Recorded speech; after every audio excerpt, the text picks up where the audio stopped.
Meet Hoggle, a new Jim Henson character for the new fantasy film Labyrinth. Like all of Henson's characters, he's operated by the hand. Puppetry, Henson says, is acting through the hand. We're performing with just a part of our body, mostly our hands, and but as a puppeteer, you have to learn to focus your whole performance through your hand. And some people have this ability a lot more than others, and it's a skill that takes quite a while to learn. And as you talk, your right hand is poised, ready for Kermit. Yes, this is the naked Kermit over here. We have never seen Kermit in that state. I know. I'm going to leave. Excuse me, I'm not here. This is not my medium. You see, I'm not even in this movie. You see, sorry about that. Bye-bye. You slip into it so naturally, don't you? Well, he's been around a long time. Yeah. He's always nearly there, yes. Is the hand and the shoulder even maybe a little bit more developed than the rest of your body?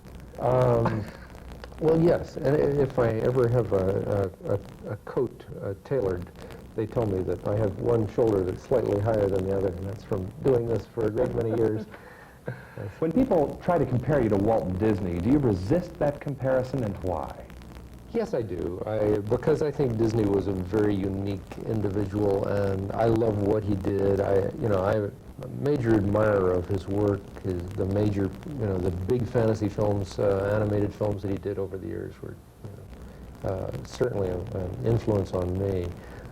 So I'm not trying to walk in his footsteps at all. Although there is violence in his films, Henson knows his responsibilities toward the youth audience, especially the kids watching Sesame Street.